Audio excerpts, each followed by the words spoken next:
Pancasila dan Undang-Undang Dasar Negara Republik Indonesia tahun 1945 menetapkan bahwa tujuan pembentukan negara Republik Indonesia adalah untuk mewujudkan masyarakat yang sejahtera, adil, makmur yang merata, baik secara material maupun spiritual. Sejalan dengan hal tersebut, pada pasal 27 ayat 2 Undang-Undang Dasar 1945 menetapkan bahwa tiap-tiap warga negara berhak untuk mendapatkan pekerjaan dan penghidupan yang layak bagi kemanusiaan. Oleh karena itu, negara perlu mengupayakan atau mengoptimalkan pemenuhan hak-hak warga negara dan untuk memperoleh pekerjaan serta penghidupan yang layak. Penggunaan hak atas pekerjaan dan penghidupan yang layak sejatinya adalah sesuatu yang urgent untuk dilakukan perubahan. Tenaga kerja menjadi peran penting dalam pembentukan infrastruktur dan governance. Maka kami mengangkat judul urgensi rancangan undang-undang sebagai upaya peningkatan kesejahteraan tenaga kerja dan pertumbuhan percepatan ekonomi. Assalamualaikum warahmatullahi wabarakatuh. Shalom, salam sejahtera, Om Swastiastu, Namo Buddhaya, salam kebajikan.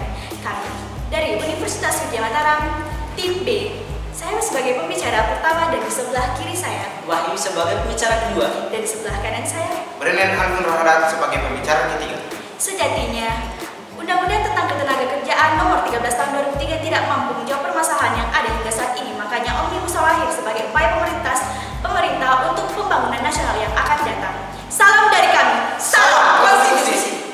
Hak terhadap pemenuhan pekerjaan bukan bagian daripada hak konstitusional karena merupakan hak dasar yang dituangkan dalam konstitusi tersebut sebagai hak konstitusional. Menurut Prof. Jimli Asidik, hak konstitusional ialah hak-hak yang dijamin dalam dan oleh Undang-Undang 1945. Penjaminan hak tersebut baik dinyatakan secara tegas maupun secara tersirat. Hak konstitusi berkaitan dengan hak warga negara. Selaras dengan itu, rancangan Undang-Undang Omnibus Law bukan hanya sebagai pemenuhan terhadap hak konstitusional saja, akan tetapi merupakan upaya strategis yang dilakukan pemerintah dalam penciptaan lapangan pekerjaan yang secara garis besar dilakukan sebagai bentuk peningkatan investasi, penguatan UMKM, dan peningkatan kualitas sumber daya manusia. Pembentukan rancangan undang-undang ini disusun dengan pertimbangan filosofis untuk mewujudkan pembangunan nasional dan pembangunan manusia Indonesia seutuhnya berdasarkan Pancasila dan Undang-Undang Dasar 1945. Upaya yang dimaksudkan perlu dilaksanakan secara komprehensif dan menyeluruh, mengingat undang-undang terkait investasi, UMKM, dan tenaga kerjaan selama ini dihadapkan dengan beberapa persoalan. Yang pertama, tidak sesuai dengan yang diinginkan masyarakat, para pengusaha, dan para investor. Yang kedua, terdapat disharmonisasi atau tumpang tindih antara undang-undang satu dengan yang lain. Yang ketiga, peraturan sudah ada tetapi tidak memadai. Ketika persoalan di atas dapat digolongkan sebagai persoalan hukum, masalah yang kedua, persoalan hukum tersebut berkaitan dengan undang-undang dalam jumlah yang sangat banyak. Oleh karena itu, pembentukan kebijakan tentang penciptaan lapangan kerja harus disusun dengan teknik legislasi Omnibus Law. Undang-undang Omnibus mencerminkan suatu integrasi kodifikasi di mana tujuan akhirnya adalah untuk mengefektifkan penerapan peraturan di Indonesia itu sendiri. Di Indonesia, pemerintah telah melakukan berbagai upaya dalam menciptakan lapangan pekerjaan. Namun hasilnya tidak sesuai dengan harapan masyarakat karena upaya tersebut terlalu bersifat parsial, sedangkan tentang penetapan penciptaan lapangan pekerjaan itu bersifat kompleks dan multi aspek.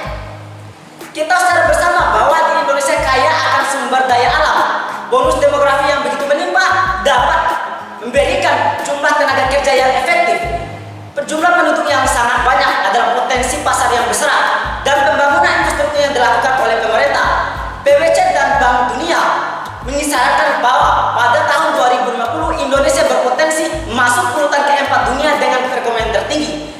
Dalam rencana pembangunan nasional jangka menengah Indonesia tahun 2024 berkomitmen bagaimana meningkatkan pendapatan ekonomi menjadi 6%. Oleh karena itu, untuk mendukung hal semacam itu dibutuhkan regulasi yang mendukung. Oleh karena itu, dengan tegas dan tegas kami menyatakan setuju dengan rancangan Undang-Undang Omnibus Law sebagai bentuk untuk mensukseskan visi misi pembangunan nasional tersebut.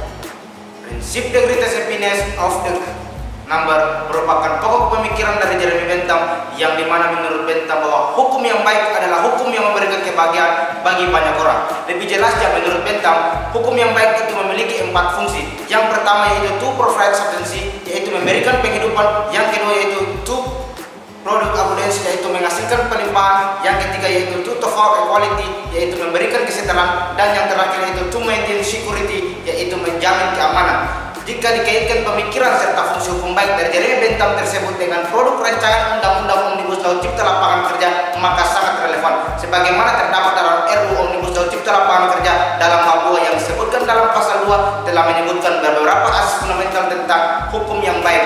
yang pertama tentang asas pemerataan hak, yang kedua yaitu asas kepastian hukum, yang ketiga yaitu asas kemudahan berusaha, asas kebersamaan, dan yang terakhir yaitu asas kemandirian. Kelima asas tersebut menurut kami sangat memiliki unsur filosofi negara Republik Indonesia, yaitu Pancasila sebagaimana telah disebutkan dalam sila ketiga dan sila kelima, yaitu persatuan Indonesia serta keadilan sosial bagi seluruh rakyat Indonesia.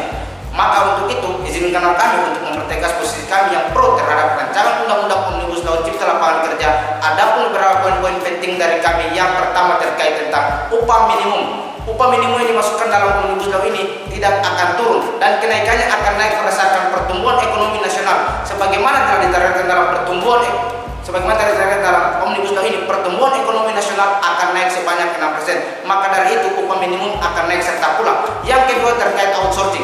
Outsourcing yang dimasukkan dalam Omnibus Law ini tentang bagaimana pemerataan hak. Sebagaimana baik pekerja kontrak maupun pekerja tetap akan sama-sama memiliki hak dan jaminan sosial yang sama. Yang ketiga yaitu jam kerja. Jam kerja dimasukkan dalam Omnibus Law ini untuk mengoptimalkan waktu bagi pekerja. Sebagaimana bekerja dalam waktu sehari yaitu 8 jam dan jika dikalkulasikan per minggu yaitu 40 jam dan akan digaji per bulan. Sedangkan yang bekerja di bawah 40 jam akan digaji atau diupah per jam dan dapat bekerja lebih dari satu perusahaan. Dan yang terakhir yaitu terkait tenaga kerja asing.